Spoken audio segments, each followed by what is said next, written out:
Hi viewers, welcome to Senthil's kitchen. இன்றைக்கி செந்தில்ஸ் கிச்சனில் நம்ம restaurant style multipurpose readymade base gravy எப்படி செய்கிறதுன்னு தான் பார்க்க போகிறோம். இந்த ரெஸ்டாரண்ட் ஸ்டைல் ரெடிமேட் பேஸ் கிரேவியை ஒரு முறை நம்ம செஞ்சு வச்சுட்டோம்னா வாரத்தில் இருக்க மற்ற நாட்களில் பல ரெஸ்டாரண்ட் ஸ்டைல் வெஜ்ஜு நான்வெஜ் ரெசிபீஸை வெறும் 10லேருந்து 15 நிமிஷத்தில் செஞ்சு வீட்டில் இருக்கிறவங்களையும் வீட்டுக்கு புதுசாக வந்திருக்கிற ரிலேட்டிவ்ஸையும் அசத்தெல்லாம் வாங்க. நீங்கள் ரொம்ப பிஸியான ஒர்க்கிங் பர்சனாவோ இல்லை தினமும் டேஸ்டியாக சாப்பிட்ணுன்னு நினைக்கிற ஒரு ஃபுட்டியாவோ இருந்தீங்கன்னா இந்த வீடியோ கண்டிப்பாக உங்களுக்காக தான். ஸோ ஸ்கிப் பண்ணாமல் முழுசாக பாருங்கள். நாம் ரெஸ்டாரண்ட் போயிட்டு எந்த வெஜ் நான்வெஜ் கிரேவி ரெசிபீஸை ஆர்டர் பண்ணாலும் டேபிளுக்கு ஒரு 15லேருந்து 20 நிமிஷத்துக்கு வந்து சேர்ந்துருது. அது எப்படி நம்ம வீட்டில் ப்ரிப்பேர் பண்ணால் மட்டும் 45 to 1 hour ஆகுது. ஆனால் ரெஸ்டாரண்ட்டில் வெஜ் வித்தின் 20 மினிட்ஸில் அவங்க நமக்கு எப்படி கொடுக்குறாங்கன்னா அவங்க எல்லா கிரேவிக்குமே ஒரு காமனான பேஸ் கிரேவி செஞ்சு வைக்கிறாங்க. இந்த பேஸ் கிரேவியை தான் நம்ம இன்றைக்கி வீடியோவில் பார்க்க போகிறோம். இந்த ரெடிமேட் பேஸ் கிரேவிக்கு வந்து பல பேர் சொல்லுவாங்க மல்டி பர்பஸ் பேஸ் கிரேவின்னு சொல்லுவாங்க, இல்லை ஆல் பர்பஸ் பேஸ் கிரேவின்னு சொல்லுவாங்க, இல்லை ஓடிஎம் கிரேவின்னு சொல்லலாம். ஓடிஎம் கிரேவினா ஆனியன் டொமேட்டோ மசாலா கிரேவி. இந்த multi purpose restaurant style readymade base gravy செய்கிறதுக்கு தேவையான இன்க்ரீடியன்ஸ் என்னென்னலாம் பார்க்கலாம் வாங்க. 1 கிலோ வெங்காயம், ஒரு 650 கிராம் தக்காளி, அடுத்து தேவையான மசாலா பொருட்கள் என்னென்னு பார்க்கலாம். ஒரு பெரிய துண்டு பட்டை, பிரியாணி இலை, ஒரு டீஸ்பூன் சீரகம், 10லேருந்து 12 மிளகு, 3-4 ஏலக்காய், ஒரு 8லேருந்து 10 கிராம்பு. அடுத்து தாளிக்க ஒரு 250 ml 300 ml ரீஃபைண்ட் ஆயில். அடுத்து ஒரு பவுல் எடுத்துக்கலாம். அந்த பவுலில் ஒரு 1.5 டேபிள் ஸ்பூன் காஷ்மீரி மிளகாத்தூள், 1/2 டேபிள் ஸ்பூன் தனியாத்தூள், 1/2 டீஸ்பூன் ஜீரகத்தூள், 1/4 டீஸ்பூன் மஞ்சள் தூள் சேர்த்து அதோட கொஞ்சம் தண்ணியும் சேர்த்து நல்லா கலக்கி எடுத்து வச்சுக்கலாம். அடுத்து இந்த கிரேவி தாளிக்க தேவையான ஒரு டேபிள் ஸ்பூன் இஞ்சி பூண்டு பேஸ்ட்டையும் உப்பு தேவைக்கேற்ப எடுத்துக்கலாம். நான் வந்து 1 டேபிள் ஸ்பூன் உப்பு எடுத்திருக்கேன். அடுத்து இந்த கிரேவிக்கு தேவையான முந்திரி பேஸ்ட் ரெடி பண்ணுறதுக்காக ஒரு 50 கிராம் முந்திரி எடுத்து அதோட கொஞ்சம் தண்ணி சேர்த்து ஒரு 1/4 மணி நேரம் ஊற வச்சு மிக்சியில் அரைச்சி எடுத்து வச்சுக்கலாம். அடுத்து அடுப்பை பற்ற வச்சு அடுப்பு மேலே ஒரு கடாய் வச்சுக்கலாம். அந்த கடாயில் 250 ml ரீஃபைண்ட் ஆயில் சேர்த்துக்கலாம். எண்ணெய் தேவைப்பட்டுச்சுன்னா மறுபடியும் ஆட் பண்ணிக்கலாம். இப்போ எண்ணெய் காஞ்சதும் அதில் நம்ம எடுத்து வச்சிருந்த மசாலா பொருட்கள் எல்லாம் சேர்த்து கொஞ்சம் பொரிக்க விடலாம். அதோட ரொம்ப பொடியாக கட் பண்ணி வச்சுருக்க 1 கிலோ வெங்காயத்தை சேர்த்து வதக்கி எடுத்துக்கலாம்.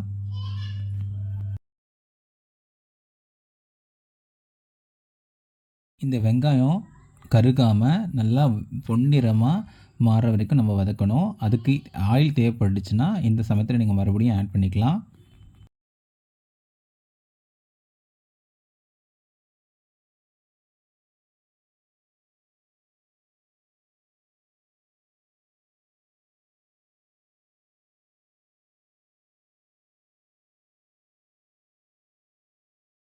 வெங்காயம் நல்லா சுருங்கி வரணும், அதே சமயம் பொன்னிறமாகவும் மாறணும், கருகி அடியும் பிடிக்கக்கூடாது. அந்த மாதிரி வர வரைக்கும் நம்ம வதக்கிட்டே இருக்கணும். இந்த டைமில் நான் கொஞ்சம் எண்ணெய் சேர்த்துக்கிட்டேன். உங்களுக்கும் தேவைப்பட்டால் நீங்கள் இந்த டைமில் எண்ணெய் ஆட் பண்ணிக்கலாம்.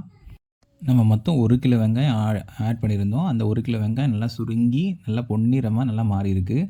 இந்த டைமில் நம்ம எடுத்து வச்ச 1 டேபிள் ஸ்பூன் இஞ்சி பூண்டு பேஸ்ட்டு சேர்த்து நல்லா வதக்கிக்கலாம். இஞ்சி பூண்டு சேர்த்து வதக்கும்போது அடுப்பை வந்து மீடியம் ஃப்ளேமில் வச்சு வதக்குங்க. நான் வெங்காயம் வதக்கும் போதே உப்பையும் சேர்த்து வதக்கிட்டேன். அடுத்து நம்ம பொடியாக கட் பண்ணி வச்ச தக்காளியை சேர்த்து நல்லா வதக்கி எடுத்துக்கலாம். தக்காளி நல்லா மசியணும். நல்லா மசிகிற வரைக்கும் நம்ம வதக்கி எடுத்துகிட்டே இருக்கணும்.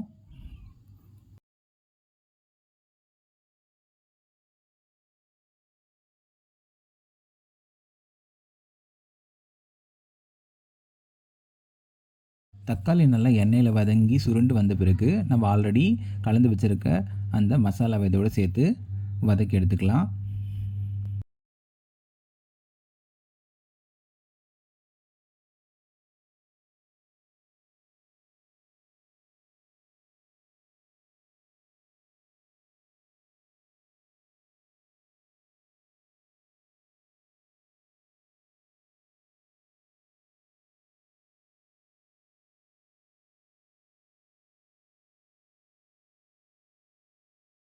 இந்த மாதிரி எண்ணெய் நல்லா மசாலாலேருந்து தனியாக பிரிஞ்சு வரும்போது நம்ம அரைச்சி வச்சுருக்கிற அந்த முந்திரி பேஸ்ட்டை இதோடு சேர்த்து வதக்கி எடுத்துக்கலாம்.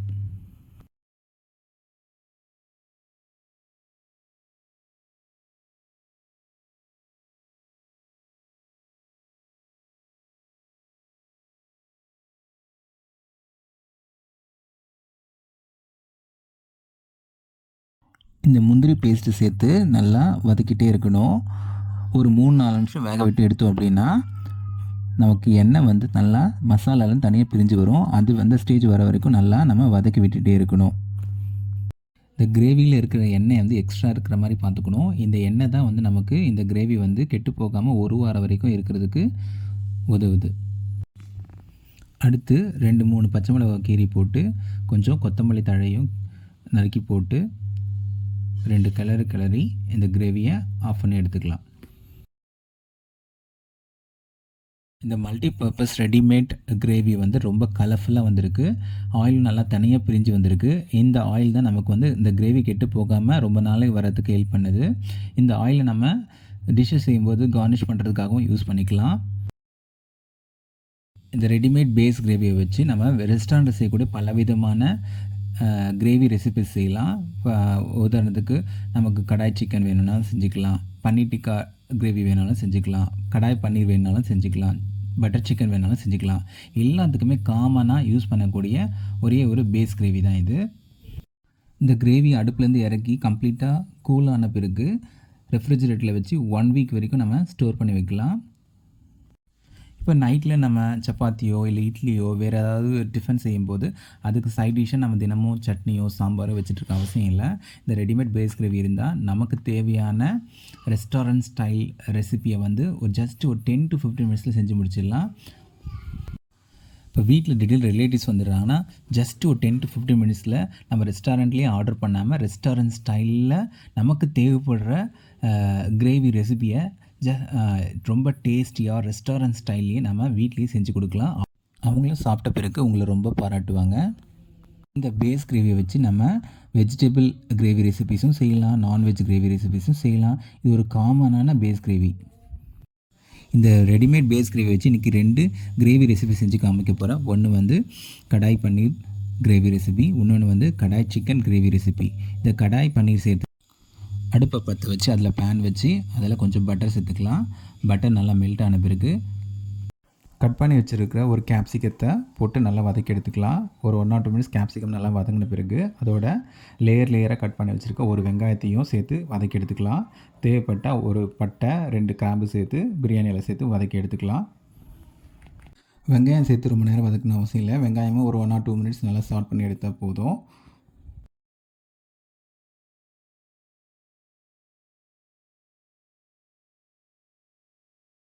இதோட நான் ஒரு கைப்பிடி அளவுக்கு பச்சை பட்டாணி சேர்த்துக்க போகிறேன். பச்சை பட்டாணி ஒரு கைப்பிடி அளவு சேர்த்த பிறகு அதோட இதுக்கு தேவையான உப்பையும் சேர்த்து நல்லா கிளறி விட்டுக்கிறேன். ஆல்ரெடி நம்ம பேஸ் கிரேவியில் சேர்த்துருக்க உப்பு வந்து அதுக்கு மட்டும்தான். இந்த டிஷ்ஷஸ்க்கு தேவையான உப்பை நம்ம சேர்த்து இதில் கிளறி எடுத்துக்கணும். சால்ட் வந்து நீங்கள் டேஸ்ட்டுக்கு ஏற்ற மாதிரி சேர்த்துக்குங்க. பட்டாணி ஒரு 1 to 2 மினிட்ஸ் வதங்கின பிறகு அதோட ஒரு அரை டீஸ்பூன் காஷ்மீரி சில்லி பவுடரும் சேர்த்து வதக்கிக்கலாம். காஷ்மீரி சில்லி பவுடர் கலந்த பிறகு ஒரு 1 மினிட் நல்லா அந்த ராஸ்மெல் போகிற வரைக்கும் வதக்கணும். ராஸ்மெல் போன பிறகு அதோட நம்ம பேஸ் கிரேவியை எடுத்து சேர்த்துக்கலாம். உங்களுக்கு எவ்வளோ கிரேவி வேணுமோ அதுக்கேற்ற மாதிரி பேஸ் கிரேவி செய்யுங்க. நான் வந்து ஒரு சின்ன குழிக்கரண்டியில் 2லேருந்து ஒரு 3 குழிக்கரண்டி அளவுக்கு பேஸ் கிரேவி எடுத்து வச்சுருக்கேன்.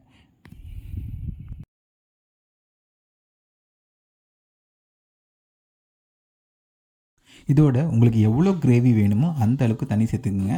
நான் இதுக்கு கொஞ்சமாக ஒரு அரை கப்புலேருந்து ஒரு 3/4 கப் அளவுக்கு தண்ணி சேர்த்துக்கிறேன். ஏன்னா நான் செய்கிற டிஷ் வந்து பார்த்திங்கன்னா கடாய் பன்னீர் கொஞ்சம் திக்காக இருக்கணும். அதனால் நான் கொஞ்சமாக தண்ணி சேர்த்துக்கிறேன்.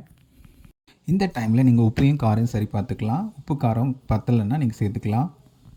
அடுத்து நான் கட் பண்ணி வச்சுருக்க ஒரு 200 கிராம் பன்னீரை இதோட ஆட் பண்ணிக்கிறேன்.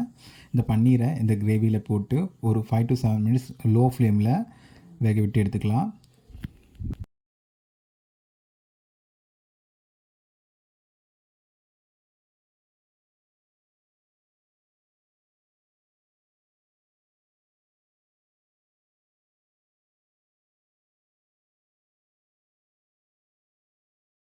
இந்த கடாய் பன்னீர் ரெசிபி செய்கிறதுக்கு எனக்கு ஜஸ்ட் 10 to 12 மினிட்ஸ் தான் தேவைப்படுது. ஏன்னா பேஸ் கிரேவி நம்ம ஆல்ரெடி ப்ரிப்பேர் பண்ணி வச்சுருக்கோம். இந்த பேஸ் கிரேவி இல்லைன்னா நமக்கு 20 to 30 மினிட்ஸ் ஆகுது தேவைப்பட்டிருக்கும். இந்த கிரேவி நல்லா திக்கான உடனே ஒரு டேபிள் ஸ்பூன் கஸ்தூரி மேத்தியை நல்லா க்ரஷ் பண்ணிவிட்டு இதோட ஆட் பண்ணிக்கிறோம். இந்த கிரேவியை இட்லியோடையோ இல்லை சப்பாத்தியோடு சேர்ந்து சாப்பிடும்போது எக்ஸாக்ட் ரெஸ்டாரண்ட் ஸ்டைல் இல்லை தாபா ஸ்டைல் ரெசிபி மாதிரியே இருக்கும். நீங்கள் இதை வீட்டில் ட்ரை பண்ணி பார்த்துட்டு இதனோட டேஸ்ட் எப்படின்னு இருந்துச்சுன்னு சொல்லிவிட்டு கமெண்ட் செக்ஷனில் வந்து கமெண்ட் பண்ணுங்கள். அடுத்து இந்த ரெடிமேட் பேஸ் கிரேவி வச்சு ஒரு நான்வெஜ் கிரேவி ரெசிபி பார்க்கலாம். இன்றைக்கி நம்ம பார்க்க போகிற நான்வெஜ் கிரேவி ரெசிபி வந்து கடாய் சிக்கன். இந்த கடாய் சிக்கன் செய்கிறதுக்கு முதல்ல அடுப்பை பற்ற வச்சு அதில் ஒரு பேனை வச்சு அந்த பேனில் ஃப்ரெஷ் கிரவுண்ட் மசாலா செய்கிறதுக்கு தேவையான பொருட்களை சேர்த்துக்கலாம். ஃப்ரெஷ் கிரவுண்ட் மசாலா செய்கிறதுக்கு தேவையான பொருட்கள் என்னென்னு பார்த்திங்கன்னா, ஒரு 2 கிராம்பு, ஒரு சின்ன துண்டு பட்டை, ஒரு சின்ன பிரியாணி இலை, ஒரு டேபிள் ஸ்பூன் தனியா, 1/2 டீஸ்பூன் மிளகு, 1/2 டீஸ்பூன் சீரகம், 1/2 டீஸ்பூன் சோம்பு, இது எல்லாத்தையும் சேர்த்து லோ ஃப்ளேமில் ஒரு 1-2 நிமிஷம் வறுத்து எடுத்துக்கலாம். இது 1 or 2 மினிட்ஸ் நல்லா வறுத்தெடுத்த பிறகு அதோட ஒரு 5-6 காஷ்மீரி வரமிளகாய் சேர்த்து நல்லா ஃப்ரை பண்ணி எடுத்துக்கலாம். மசாலா வறுத்தெடுத்த பிறகு அதை கம்ப்ளீட்டாக ஆற வச்சுட்டு ஒரு மிக்ஸி ஜாரில் போட்டு நல்லா அரைச்சி எடுத்துக்கலாம். அடுத்து இந்த கடாய் சிக்கன் செய்கிறதுக்கு அடுப்பை பற்ற வச்சு ஒரு பேனை வச்சு அதில் கொஞ்சம் பட்டர், கொஞ்சம் ஆயில் சேர்த்துக்கலாம். இந்த பட்டரும் ஆயிலோடு சேர்ந்து நல்லா மெல்ட் ஆன பிறகு அதில் ஒரு டீஸ்பூன் சீரகம் சேர்த்து பொறுக்கி விடலாம். சீரகம் நல்லா பொரிஞ்ச உடனே அதோட ஒரு 1/4 கிலோ கழுவி வச்ச சிக்கனை சேர்த்துக்கலாம். இந்த சிக்கனுக்கு தேவையான உப்பு சேர்த்து கொஞ்சம் மஞ்சள் தூள், அப்புறம் நம்ம ஃப்ரெஷ்ஷாக அரைச்சி வச்சு அந்த கிரவுண்ட் மசாலா ஒரு டேபிள் ஸ்பூன் சேர்த்து கொஞ்சமாக தண்ணி சேர்த்து லோ ஃப்ளேமில் ஒரு 10 நிமிஷத்துக்கு மூடி போட்டு வேக வச்சு எடுத்துக்கலாம்.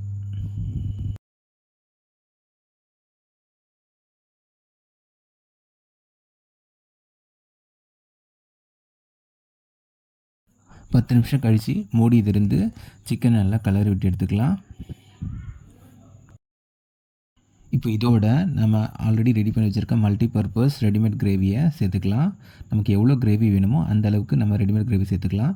நான் இப்போது ஒரு 2-3 சின்ன குழிக்கரண்டி அளவுக்கு ரெடிமேட் கிரேவியை சேர்த்துக்கிட்டேன். ரெடிமேட் கிரேவி சேர்த்துட்டு இந்த கிரேவிக்கு தேவையான தண்ணியும் சேர்த்து மறுபடியும் ஒரு 5 நிமிஷம் மூடி போட்டு மீடியம் ஃப்ளேமில் வேக வச்சு எடுத்துக்கலாம்.